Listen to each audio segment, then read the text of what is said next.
இந்த சமுதாயத்தில் தவிர்க்க முடியாத ஒரு சக்தியா நீங்க மாறும். சோத்துக்கே வழி இல்லாத பசங்கெல்லாம் சோசியலிசம் பேசுறானுங்க. அந்த ஒத்தால தூக்கிட்டு போறதுக்கு 10 தலையை பழி கொடுக்க வேண்டியது இருக்கும்.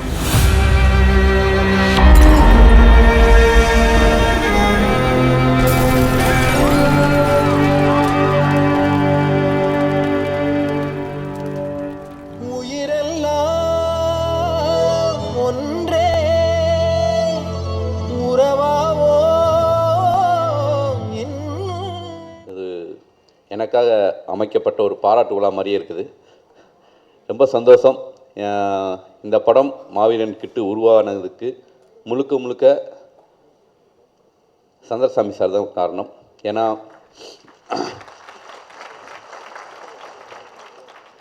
உடனே இந்த படம் ஷூட்டிங் ஸ்டார்ட் பண்ணோம். சில காரணங்களால் ஒரு படம் ஒரு 45 டேஸ் வந்து நான் ஸ்டாப்பாக ஷூட்டிங் போச்சு. எந்தவித தடங்களும் இல்லாமல் இந்த நிமிஷம் வரைக்கும் அவ்வளோ ஸ்பீடாக அந்த படம் நடந்திருக்குதுன்னா அதுக்கு முழுக்க தயாரிப்பாளர் தான்.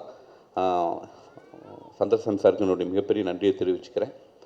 வெண்ணிலா கபடி குழு ஒரு 8 வருஷத்துக்கு முன்னாடி இதே ஸ்டேஜில் நின்னோம். நானும் விஷ்ணுவும் மறுபடியும் ஆஃப்டர் 8 இயர்ஸ் மறுபடியும் நானும் விஷ்ணுவும் அதே மாதிரி கனகம்பட்டி வில்லேஜில் போயிட்டு இந்த படம் ஷூட் பண்ணோம். எங்களுக்கு ஒரு நியூ எக்ஸ்பீரியன்ஸாக இருந்துச்சு. ஷூரி எல்லாருமே வந்து அதே மக்கள் எங்களை அதே அன்போடு பார்த்துக்கிட்டாங்க. இந்த படத்தை பொறுத்த வரைக்கும் நான் நிறையா பேசணும். ஏன்னா அது நிறைய பேர் வந்து உண்மையாக ஒர்க் பண்ணியிருக்காங்க. இந்த படத்தில் ஒர்க் பண்ண டெக்னீஷியன்ஸாக இருக்கட்டும், இந்த படத்தில் ஒர்க் பண்ண ஆர்டிஸ்ட்டாக இருக்கட்டும். ஸ்ரீதிவியால் ஒரு 10 கிலோமீட்டர் ரன்னிங்கே போயிருக்கும். ஸோ அவ்வளோ தூரம் வந்து ரன் பண்ணாங்க. ஸோ அது மாதிரி சீக்வன்ஸ் இந்த படத்தில் இருக்குது. இந்த படத்தில் நடித்த ஜூனியர் ஆர்டிஸ்ட்டு, ஏன்னா வந்து சாதாரணமாக வந்தோம் நடித்தோம் நின்னோன்னு போக முடியாது. இந்த படத்தில் நிறைய விக்கு மாட்டணும், நிறைய ரன்னிங் இருந்துச்சு. எல்லாருமே ரொம்ப அற்புதமாக பண்ணியிருந்தாங்க. இந்த படத்தில் சின்ன கேரக்டராக இருந்தால் கூட ரொம்ப அழகாக ஒர்க் பண்ணாங்க, ஆத்மாத்மா ஒர்க் பண்ணாங்க. எல்லாருக்கும் நான் நன்றியை தெரிவிச்சுக்கிறேன். இந்த படத்துடைய இசையமைப்பாளர் இமான் சாரோட நான் 4th டைம் ஒர்க் பண்ணுறேன். எனக்கு ரொம்ப சந்தோஷம். ஏன்னா வந்து ஒரு மியூசிக் டைரக்டரோட ஒர்க் பண்ணும்போது அந்த வேவ் லென்த் வந்து ரொம்ப செட் ஆச்சு அப்படின்னா நமக்கு வந்து எல்லாருமே கேட்பாங்க வந்து எப்படி இவ்வளோ சீக்கிரமாக வேலை நடக்குது அப்படின்ட்டு. அதுக்கு முக்கிய ரீசன் வந்து நான் வந்து என்னுடைய வேலையை மட்டும் பார்க்குறது தான் மெயின். எடிட்டர்னால் எடிட்டருடைய பொறுப்பில் முழு வேலை இருக்கும். மியூசிக் டைரக்டர் வேலையில் ரீரெக்கார்டிங் கொடுத்துட்டேன்னா அவர் பார்த்துக்குவார். போயிட்டு இங்கே ஒரு பிட்டு வாசிங்க, அங்கே ஒரு பிட்டு வாசிங்க, இந்த வேலையெல்லாம் இருக்காது. ஸோ இமான் சார் வந்து முழுக்க டேக் அவுட் பண்ணி போயிடுவார். இந்த படத்தில் வந்து ரொம்ப 3 முக்கியமான சாங், மெலோடி சாங்ஸ். ஸோ ரொம்ப அழகாக கொடுத்துருக்காரு. எங்கள் எல்லாருக்குமே பிடிச்சது உயிரெல்லாம். அந்த சாங் வந்து ஆன் ஸ்க்ரீன் பார்க்கும்போது எக்ஸ்ட்ரானரியாக இருக்கும். நான் பண்ண படங்கள்லேயே தி பெஸ்ட் சாங் அப்படின்னா உயிரெல்லாம் சாங்காக தான் இருக்கும். ஏன்னா சில சாங் விஷுவல் ஷூட் பண்ணி பார்த்ததுக்கப்புறம் இந்த ஒரு படம் பண்ணது, அந்த ஒரு சாங் ஷூட் பண்ண ஒரு விதமே எங்களுக்கு வந்து மிகப்பெரிய திருப்தி கொடுத்துச்சு. ஒரு பாடல் வந்து ஒரு படம் பண்ணதுக்கு உண்டான ஒரு திருப்தியை வந்து கொடுக்கும் அப்படின்னா அது உயிரெல்லாம் சாங் தான் சொல்லுவேன். அது யுகபாரதியாவும் மிக சிறப்பாக பண்ணியிருக்காரு. இந்த படத்துடைய விகடன் இன்டர்வியூலும் கூட சொன்னேன், என்னுடைய 4 படங்களில் வெண்ணிலா கபடி குழு மட்டும் வசூல் ரீதியாக மிகப்பெரிய வெற்றி பெற்றுச்சு. இந்த படம் வசூல் ரீதியாக மிகப்பெரிய வெற்றி பெறணும். ஏன்னா ஜீவா, ஆதலால் காதல் செய்வீர், அழகசாமி குதிரை மிகப்பெரிய அளவுக்கு வசூல் ரீதியாக வெற்றி பெறலை. அதை மைண்டில் வச்சுட்டு தான் இந்த படத்துடைய திரைக்கதை எழுதியிருக்கேன். திரைக்கதையுடைய வேகம், அந்த படத்தில் நான் சொன்ன எமோஷனல் மிக சரியாக அமைஞ்சிருக்குது. கண்டிப்பாக இந்த படம் மிகப்பெரிய வெற்றி அடையும். விஷ்ணு, ஸ்ரீதிவ்யா, சூரி எல்லாருமே இந்த படத்தில் வந்து அவங்களுடைய கதாபாத்திரங்கள் மிக சிறப்பாக பண்ணியிருக்காங்க. ஹரிஷ் உத்தமன் பாண்டிநாடுக்கு அப்புறம் கதை எழுதும்போது சின்ன கதாபாத்திரமாக தான் இருந்துச்சு. படமாக வந்து நிற்கும்போது வேறு அளவுக்கு வந்து நின்றுருக்குது. பேய் மாதிரி இருக்கா. அப்படி என் கூட இருக்கக்கூடிய அசிஸ்டன்ட் ரைட்டர்ஸ் எடிட்டிங்கில் பார்க்கும்போது சொல்லுவாங்க வேறு மாதிரி இருக்காங்க அப்படிம்பாங்க. ஸோ கண்டிப்பாக ஹரிஷ் உத்தமனுக்கு இந்த படம் முக்கியமான ஒரு படமாக இருக்கும். கடைசியாக வந்து பார்த்திபன் சார், அவரை பற்றி பேசாமல் இந்த என்னென்னா வந்து ஒரு பார்த்திபன் சாரை வந்து ஒரு நடிகரை மீறி ஃபஸ்ட்டு வந்து ஒரு டைரக்டராக எனக்கு ரொம்ப பிடிக்கும். ஏன்னா நான் அவர் அமைச்ச திரைக்கதையாக இருக்கட்டும், அவர் ஒவ்வொரு படத்துக்கும் வந்து ரொம்ப நேர்த்தியாக பார்ப்பார். எல்லாருமே வந்து பணம் சம்பாரித்து எல்லாருமே பாண்டியராஜ் தான் பார்த்தேன், இருங்க வர்றேன். எல்லாருமே பணம் சம்பாரித்து மறுபடியும் படத்துக்குள்ளேயே போடக்கூடிய கமல்ஹாசனுக்கு அப்புறம் பார்த்திபன் சார் தான். ஸோ அவருடைய ஒவ்வொரு பணமும் மறுபடியும் சினிமாவுக்குள்ளேயே தான் வந்து சொல்லிட்டே இருக்குது. நல்ல படைப்புகளை கொடுக்கணும்னு அவருடைய அந்த தாகம் இந்த படத்தில் வந்து கண்டிப்பாக நிறைவேறியிருக்குன்னு நான் நம்புகிறேன். சின்ராஸுங்கிற கதாபாத்திரத்தில் அவரும் நானும் ஒரு 20 நாட்கள் பணியாற்றியிருக்கோம். மிக சிறப்பாக ரொம்ப நல்லா வந்துச்சு. எனக்கு வந்து கதை சொன்னதுக்கப்புறம் 2வது நாள் 3வது நாள் ஷூட்டிங் போயிட்டு இருக்கும்போது வந்து என்கிட்ட கேட்டார், சார் கரெக்டாக இருக்கா சார், நீங்கள் எதிர்பார்த்த அளவுக்கு நான் பண்ணுறேன்னா சார், சார் ரொம்ப சரியாக இருக்குது சார், நான் வந்து ரசிச்சிட்டு இருக்கேன் உண்மைக்கு சொல்லணும்னா. ஸோ அந்த கதாபாத்திரத்தை எண்ட் ஆஃப் தி டே வரைக்குமே டைலாக் டெலிவரியில் ஒரு எல்லாருமே பயமுறுத்துனாங்க. பார்த்திபன் சார்ட்ட டைலாக் கொடுத்தா கொஞ்சம் குண்டக்க மண்டக்கெல்லாம் பேசுவார், இப்படி மாற்றி போடுவார் அப்படி மாற்றி போடுவார், அப்படிலாம் எதுவுமே கிடையாது. நிறைய இடத்துல எனக்கு ஹெல்ப்ஃபுல்லாக இருந்தார் படத்தில் வந்து அந்தந்த டைலாக்ஸு. சார் இந்த டைலாக்ஸு ரொம்ப நல்லா இருக்குது, பட் இந்த ஒரு வார்த்தை இருந்துச்சுன்னா இன்னும் கொஞ்சம் ஆழம் கிடைக்கும்னு நினைப்பேன் அப்படின்பாரு. அவர் சொல்லக்கூடிய ஒரு 20 சஜஷன் சொல்லியிருப்பார், 20மே வந்து ஏற்றுக்கக்கூடிய அளவுக்கு அந்த ஸ்கிரிப்டுக்கு பலமாக தான் இருந்துச்சு. ரொம்ப ரொம்ப ரொம்ப நன்றி சார். சார் நான் பாராட்டுறேன் சார். சார் சீரியஸாக வந்து உண்மைக்குமே வந்து நான் வந்து ஏன்னா எங்களுடைய வேகம் தெரியும். ஒரு பெரிய ஆர்டிஸ்ட்டு 500 பேர் க்ரௌடு, கேமரா 2 கேமரா டப்பு டப்பு டப்புன்னு எடுத்துகிட்டே இருப்போம். அந்த ஸ்பீடுக்கு ஒரு ஆர்டிஸ்ட் வந்து பர்ஃபெக்டாக நடித்தால் மட்டுமே தான் முடியும். ஏன்னா வந்து 500 க்ரௌடு மொத்த ரோடுமே பிளாக் பண்ணி எடுத்தோம். ஸோ ஹோல் அன்னைக்கு ஃபுல்லாகவே வந்து பார்த்திபன் சாருடைய சீன்ஸாக எல்லா கேரக்டரும் டைலாக் பேசிகிட்டே இருக்கணும். நான் வந்து ஒரு பாயிண்ட்டுக்கு மேலே வந்து அது அன்றைக்கி ஷூட் பண்ணியே ஆகணும். ஏன்னா பட்ஜெட் ரீதியாக வந்து அதுக்கப்புறம் அது ஒரு 3 நாள் எடுக்க வேண்டிய சீக்வன்ஸு.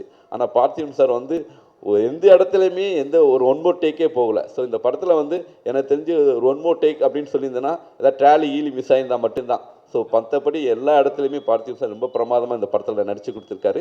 ஸ்ரீதிவ்யாவுக்கு வந்து கண்டிப்பாக வந்து ஜீவாவோட பெட்டர் ரோல், பெர்ஃபார்மராக ரேவதி மேடம் மாதிரி ஒரு நல்ல பேர் கிடைக்கும். விஷ்ணு நானும் சேர்ந்து பண்ணுறது 3rd ஃபிலிம், கண்டிப்பாக 4th ஃபிலிம் கண்டிப்பாக பண்ணுவோம். அது இப்போவே வந்து எங்கள் 2 பேத்துக்குள்ளே பேச ஆரம்பிச்சிட்டோம். கண்டிப்பாக 4th ஃபிலிம் பண்ணுவோம். இந்த படத்தில் ஒர்க் பண்ண எல்லாருக்கும் என்னுடைய நன்றி தெரிவிச்சுக்கிறேன். வசனகர்த்தாங்கிறத விட இந்த படத்தில் வந்து ஒரு உதவியாளராக, ஒரு அசிஸ்டன்டாக கூட இருந்து ஸ்கிரிப்டில் எல்லா விதத்துலேயுமே யுகபதியை எங்களுக்கு ஹெல்ப் பண்ணியிருக்காரு. டப்பிங் முதல் கொண்டு மிகப்பெரிய உதவி பண்ணியிருக்காரு. கண்டிப்பாக யுகபதியாவுக்கு என்னுடைய மிகப்பெரிய நன்றியை தெரிவிச்சுக்கிறேன்.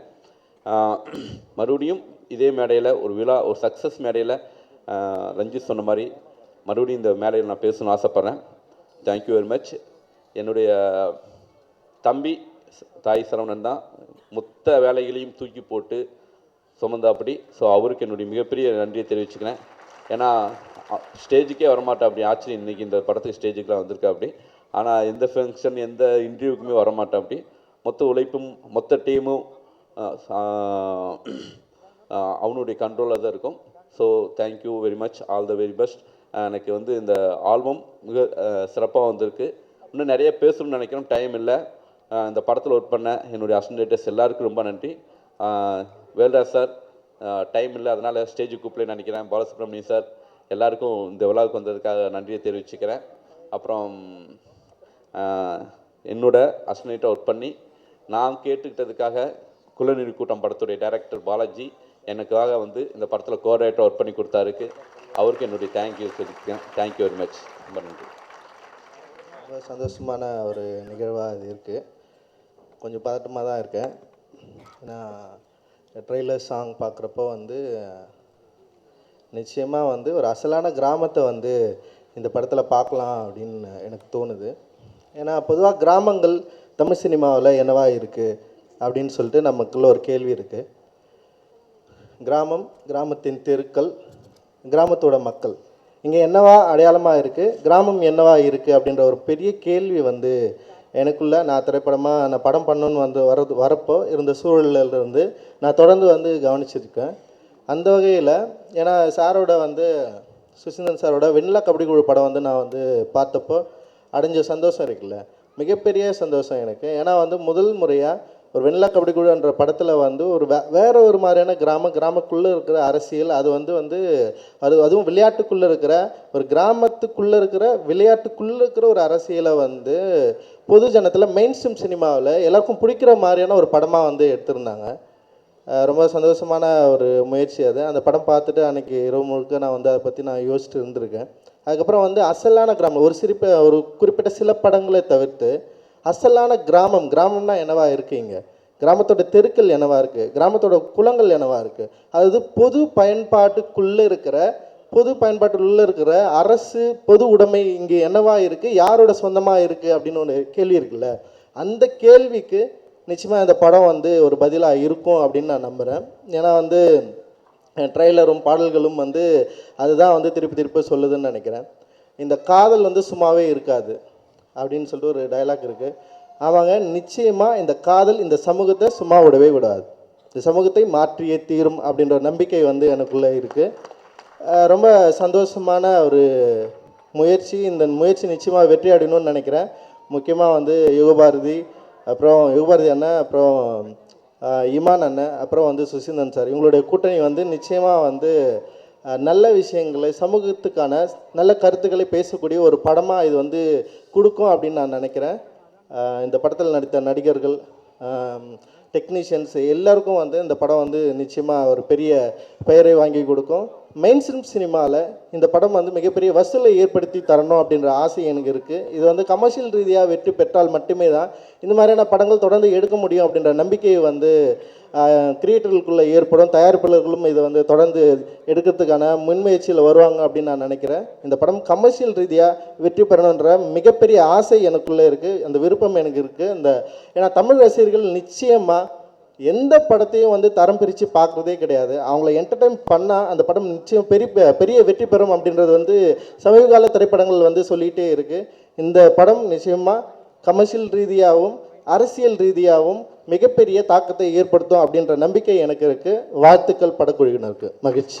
படத்தை பொறுத்த மட்டில் முதலில் என்னை ஆதர்சித்தது அந்த மாவீரன் கிட்டு என்கிற தலைப்பு. ஏனென்றால் அந்த பெயர் சாதாரணமான பெயர் அல்ல, உலகத் தமிழர்களால் மறக்க முடியாத ஒரு மாவீரனின் பெயர். கால்கள் இழந்தாலும் மானம் இழக்காத ஒரு மாவீரனின் பெயர். அப்படி ஒரு பெயரை ஒரு படத்துக்கு தலைப்பாக வைத்து ஒரு துணிச்சல் வேண்டும். அந்த தலைப்பை சுசீந்திரன் அவர்கள் தேர்ந்தெடுத்த பொழுதே நான் நினைத்தேன், இது ஒரு கண்ணியமான படம் என்று.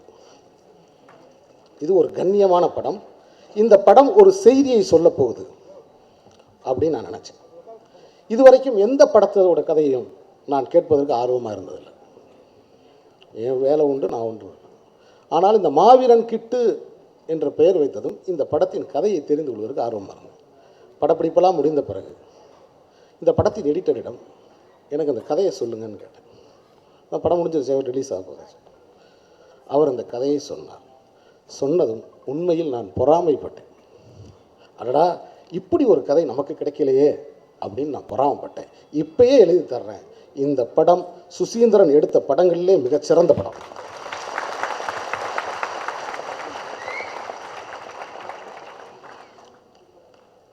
ஏன்னா அவர் எப்படி எடுப்பார் படம் அப்படின்னு அவருடைய முந்தைய படங்கள் நமக்கு தெரியும். இந்த கதை எப்படிப்பட்ட கதை அப்படிங்கிறது எனக்கு தெரிந்த காரணத்தினால இப்பயே நான் தேவைப்பட்டால் ஒரு 100 ரூபாய் பத்திரத்தில் பார்த்திபன் சாரிடம் கையெழுத்து போட்டு தர்றேன். இந்த படம் மாபெரும் வெற்றி, அதில் எந்த மாற்று கருத்தும் கிடையாது. விஷ்ணு என்னோடு பணிபுரிந்த ஒரு இளைஞன், ஒரு துடிதுடிப்பான ஒரு இளைஞன், ஒரு பரபரப்பான ஒரு இளைஞன். விஷ்ணுவோட வெற்றிக்கு காரணம் என்ன நான் நினைக்கிறேன்னா, விஷ்ணு யார் இடத்துக்கும் ஆசைப்படாத ஒரு இளைஞன். இதுதான் உண்மை. ஒரு ஒரு ருமேனிய கவிதை ஒன்று இருக்குது.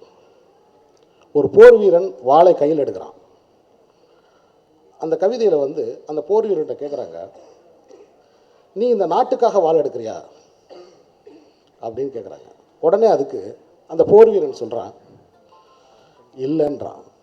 பிறகு உன் வீட்டுக்காக நீ வாள் எடுத்திருக்கியான்னு, இல்லைன்ட்டான். அப்புறம் எதுக்காக நீ வாள் எடுத்திருக்க அப்படின்னு கேட்கும் பொழுது அந்த போர் வீரன் சொன்னான், என் உயிரை காப்பாற்றுவதற்காக. அது மாதிரி விஷ்ணு தன்னோட இருப்பிடத்தை தக்க வைத்துக் கொள்வதற்காக போராடுகிற அந்த போராட்டம் நான் அறிவேன்.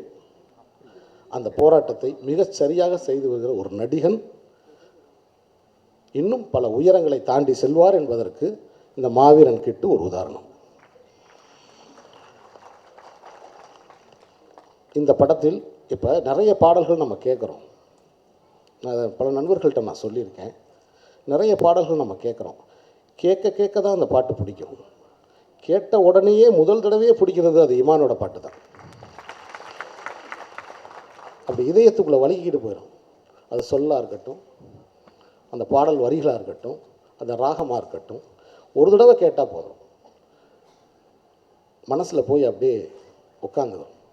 இமான் அவர்களுக்கு என்னுடைய வாழ்த்துக்கள்.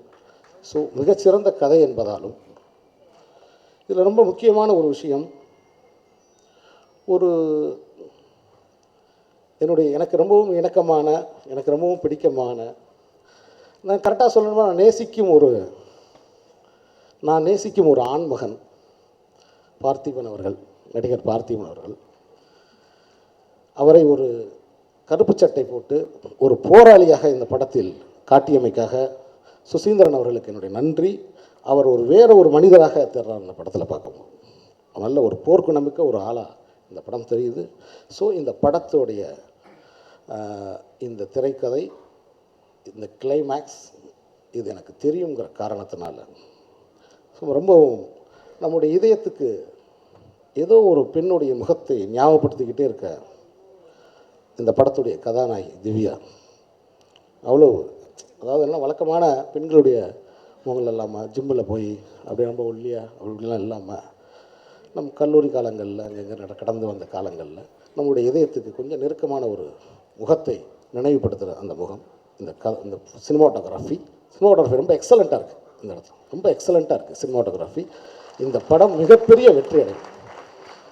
படக்குழுவினருக்கும் தயாரிப்பாளருக்கு என்னுடைய வாழ்த்துக்கள். அவர் சொன்னார், எனக்கு தகுதி தேர்வில் சுபா வெங்கட் அவர்களின் தகுதி தேர்வில் நான் தகுதி பெற்றேன்னு. ஸோ அப்படி ஒரு தேர்வு நடந்துக்கிட்டு இருக்குன்றதை எனக்கு இன்றைக்கி தான் தெரிஞ்சுக்கிட்டேன். ஸோ அப்படி ஏதாவது ஒரு தேர்வு இருந்தால் அந்த கொஸ்டின் பேப்பரை எனக்கு அனுப்பி வைக்கணும்னு கேட்டுக்கிறேன். ஏன்னா நான்லாம் தகுதியான்னு எனக்கு இன்னும் தெரியவே இல்லை. ஸோ அந்த அடிப்படையில் அனைவருக்கும் என்னுடைய வாழ்த்துக்களை சொல்லி, மாவீரன் கிட்டுக்காக ஒரு ரசிகனாக, ஏன்னா சுசீந்திரன்ட்ட நான் கற்றுக்கணும்னு நினைக்கிற விஷயங்கள் 2. ஒன்று, ஒரு படம் வெளியாகிற நேரத்தில் அவர் அடுத்த படத்துக்கு லொக்கேஷனில் இருக்கார். 2வது, நம்ம எங்கே லொக்கேஷன் பார்க்க போனாலும் அந்த இடத்துல ஒரு 5 ஏக்கர் அவர் வாங்கியிருக்கார். இந்த 2 விஷயங்களையும் நான் சுசீந்திரன்ட்டு கற்றுக்கணும்னு நினைக்கிறேன். அது என்னால் இப்போ வரைக்கும் முடியவே இல்லை. ஏன்னா ஒரு படம் முடிஞ்சு அப்புறம் ஒரு இயக்குனர், முண்டாசுப்பட்டி இயக்குனர் பேசும்பொழுது கூட ஒரு அற்புதமாக ஒன்று சொன்னார். பொதுவெளிகளில்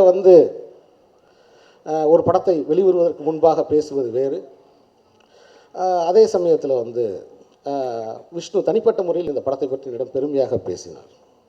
என்னை பொறுத்த மட்டும் 2 வழிகள்லையும் பேசணும், அதுதான் நேர்மை. ரகசிய வாழ்த்து சொல்கிறது என்னை பொறுத்த மட்டும் அது தேவையில்லாது. என்னுடைய சமீபத்தில் என்னோடய படத்தில் கூட எனக்கு அந்த அனுபவம் நேர்ந்தது. அதனால் நான் யாருக்கும் ரகசிய வாழ்த்தே சொல்கிறது கிடையாது. ஃபோனில் மட்டும் வாழ்த்து சொல்லிவிட்டு பொது வழியில் அமைதியாக இருக்கிறது எதுக்கு? அதனால் யாருக்கு பயம்? அதனால் இந்த மாவீரன் கிட்டு இந்த விழாவுக்கு வருவதற்கு முன்பாகவே என்னுடைய ட்விட்டரில் வாழ்த்து சொல்லிட்டு தான் வந்தேன். வணக்கம். சுசீந்திரன் சாருக்கு என்னுடைய நன்றியை தெரிவிச்சுக்கிறேன். அது 4th டைம் அசோசியேஷன் சாரோட சேர்ந்து ஒர்க் பண்ணுறது. ஒவ்வொரு முறை உட்காந்து வேலை செய்யும் போதும் ஒவ்வொரு திரைப்படத்துக்கும் நாங்கள் பாடல் வேலை செய்யும் போதும் அவ்வளோ இனிமையாக இருக்கும். அந்த சூழலை அவ்வளோ பீஸ்ஃபுல்லாகவும் அவ்வளோ ஃப்ரெண்ட்லியாகவும் மாற்றி கொடுப்பாரு. ஸோ அவருக்காக நான் நன்றி தெரிவிச்சுக்கிறேன். இந்த படத்துடைய தயாரிப்பாளர் சந்திரசாமி அவர்களுக்கு என்னுடைய வாழ்த்துக்களை தெரிவிச்சுக்கிறேன். என்னுடைய வலது கை அப்படின்னு தான் சொல்லணும் யுகபாரதி அவர்கள். ஏன்னா நான் எல்லா கம்போசிங் செஷன்ஸ்லேயும் கூட நாங்கள் ஸ்பாட் கம்போசிங் மாதிரி உட்காந்து ஒர்க் பண்ணுவோம். அப்படி என்னுடைய ஒவ்வொரு பாடலுக்கு பின்னாடியும் ஒரு மிகப்பெரிய பலமாக இருக்கார். அவர் சொன்னது போல் கண்டிப்பாக இந்த திரைப்படம் நாங்கள் எங்களுடைய காம்பினேஷன்ஸில் ஒர்க் பண்ண பாடல்களில் ரொம்ப முக்கியமான பாடல்களாக இருக்கும் இந்த திரைப்படம். ஒரு சில படங்கள்லாம் எமோஷ்னலாக கனெக்ட் ஆகும். அப்படி எமோஷ்னலாக கனெக்ட் ஆன ஒரு திரைப்படமாக நான் மாவீரன் கிட்ட பார்க்குறேன். இது கதை சொன்ன அந்த நாள்லேருந்து இதுக்கு நாங்கள் பாடல் உருவாக்கின ஒவ்வொரு தருணமும் அது மேஜிக்கல். அது உண்மையிலேயே இதயத்திலேருந்து உருவான பாடல்கள். இது எல்லாமே இதில் இருக்க 5 பாடல்கள் எல்லாமே பார்த்திங்கன்னா ரொம்ப உணர்வுபூர்வமாக வேலை செஞ்சுருக்கோம். அண்ட் இதில் அற்புதமாக ஒளிப்பதிவு செஞ்சுருந்த ஏஆர் சூர்யா அவர்களுக்கு என்னுடைய நன்றிகளை தெரிவிச்சுக்கிறேன். ஏன்னா சாங்ஸ், வீடியோ அண்ட் இப்போ படத்தோட பேக்ரவுண்ட் ஸ்கோரும் போயிட்டுருக்கு. இவ்வளோ குறுகிய காலத்தில் இப்படி ஒரு ஒர்க் வந்து இந்த டீமே டோட்டலாக ப்ரொடியூஸ் பண்ணியிருக்காங்கன்னு நினச்சி பார்க்கும்போது ரொம்ப ஆச்சரியமாக இருக்குது. டோட்டல் டீமுக்கு என்னுடைய வாழ்த்துக்கள். இந்த திரைப்படத்துடைய ஹீரோ விஷ்ணு விஷால் அவர்களுக்கு என்னுடைய வாழ்த்துக்களை தெரிவிச்சுக்கிறேன். நல்ல proper line of projects and கரெக்டாக அவர் வந்து ஸ்கீம் பண்ணி ஒவ்வொரு திரைப்படமும் அழகாக அடி எடுத்து வைக்கிறாரு. அவருக்கு என்னுடைய வாழ்த்துக்களை தெரிவிச்சுக்கிறேன். அவருடைய ஹிட் லிஸ்ட்டில் மாவீரன் கிட்டும் ஹிட் ஆகணும்னு நான் வந்து வாழ்த்துறேன். அண்ட் யுகபாதி சொன்ன மாதிரி கோர்ஸ் நிறைய திரைப்படங்கள் ஒர்க் பண்ணுறோம்.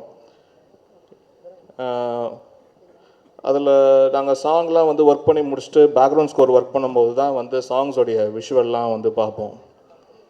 அப்படி பார்க்கும்போது அந்த ஆர்டிஸ்ட் எப்படி அந்த சாங்கை வந்து எமோட் பண்ணுறாங்க, அது எப்படி அந்த சாங்க்கு வந்து ஒரு புது ரத்தம் பாஞ்ச மாதிரி இருக்கும் அது விஷுவலாக பார்க்கும்போது. அப்படி வந்து உணர்வுபூர்வமாக இந்த பாடல்களை வந்து காட்சி அமைத்த விதமும் சரி, அதில் நடித்த நடிகர்கள், குறிப்பாக விஷ்ணு விஷாலாக இருக்கட்டும், ஸ்ரீதிவ்யாவாக இருக்கட்டும், குறிப்பாக ஸ்ரீதிவ்யா, ஏன்னா அவங்களுடைய ஃபிலிம்ஸ் நிறைய ஒர்க் பண்ணியிருக்கேன். வருத்தப்படாத வாலிப சங்கத்துலேருந்து, ஜீவாலேருந்து, மருதுலேருந்து இப்போது இந்த திரைப்படம் ரொம்ப அழகாக எமோட் பண்ணுறாங்க. அவங்க வந்து கரெக்டாக அந்த லிரிக்ஸோடைய ஃபீல் அவங்களுக்கு புரிஞ்சு அழகாக அதை வந்து எமோட் பண்ணுறாங்க. அவங்களுக்கு என்னுடைய வாழ்த்துக்கள். இந்த படத்தில் ரொம்ப அழகாக இருக்கிறாங்க அண்ட் ரொம்ப நல்லா பர்ஃபார்ம் பண்ணியிருக்காங்க. அண்ட் பார்த்திபன் சார், அவருக்கு என்னுடைய ஸ்பெஷல் நன்றி. எப்போவுமே ஒவ்வொரு மேடையிலும் அவர் வந்து பங்கு பெறும்போது அவரை பற்றி சொல்லணும்னு நினைப்பேன், நான் மறந்துடுவேன். ஏன்னா மைனா டைமில் வந்து மைனா திரைப்படம் வந்து எங்களுக்கு ரெடியாகி ஃபஸ்ட் காப்பி ரெடியான பிறகு அந்த திரைப்படத்தை பார்த்து அதை வந்து வெளியிடுறதுக்கு உண்டான ஒரு முக்கியமான பில்லராக இருந்தார் பார்த்திபன் சார். ஏன்னா ஒவ்வொரு ப்ரொடியூசருக்கும் ஃபோன் பண்ணி இப்படி ஒரு ப்ராடக்ட் இருக்குது, நீங்கள் பாருங்கள், நீங்கள் இதை ரிலீஸ் பண்ணுங்கன்னு சொல்லிட்டு அவர் பர்சனலாக கேர் எடுத்து ஒவ்வொருத்தர்கிட்டையும் பேசினார். அவர் அந்த ஒரு படத்துக்கு எந்தவித சம்மந்தமும் இல்லை, வெறும் ஒரு பார்வையாளராக அந்த திரைப்படத்தை பார்த்து அதுக்கு முழு சப்போர்ட் கொடுத்தாரு. ஸோ அவருக்கு என்னுடைய நன்றியை தெரிவிச்சுக்கிறேன். அண்ட் இந்த டோட்டல் டீமுக்கு என்னுடைய வாழ்த்துக்கள். இந்த படம் எங்களுடைய இசை பயணத்துலேயும் சரி ஒரு முக்கியமான பதிவாக இருக்கும்னு நான் வந்து நம்புகிறேன். வந்திருக்க இயக்குனர்கள், நண்பர்கள் அனைவருக்கும் நன்றி. அண்ட் அம்மா கிரியேஷன் சிவா சார் வந்து பெரிய வார்த்தை பேசினார். அதுக்கு நான் தகுதியானவனா இல்லையான்னு எனக்கு தெரியல. பட் அப்படி நீங்கள் சொன்ன வார்த்தைக்காகவாச்சும் இன்னும் நான் வந்து என்னை தகுதிப்படுத்திக்கணும்னு நான் நினைக்கிறேன் சார். நன்றி. உங்களோட அன்புக்கு நன்றி. வணக்கம். என் ஃப்ரெண்ட்ஸ்லாம் கேட்குறாங்க, இந்த ஸ்ரீதிவ்யா உனக்கு பிடிக்காதா அப்படின்னா, ஏன் பிடிக்குமே அப்படின்னு, ஏன் அப்புறம் அந்த பொண்ணை மூஞ்சியை காட்டவே மாட்டேன் படத்தில் அப்படின்லாம் கேட்குறாங்க. சுசீந்திரன் சாரோட எவ்வளோ படம் வேலை பண்ணலாம், நான் நெக்ஸ்ட் கதை சொல்லாமல் கூட நான் பண்ணுவேன் சார். உனக்கு எங்கள் ஊரில் காஃபி ஷாப்பு, டீ கடை, சர்பத்து கடையிலலாம் உன் ஃபோட்டோ தான் வச்சுருக்காங்க. You are the bestest director I have met and best human being.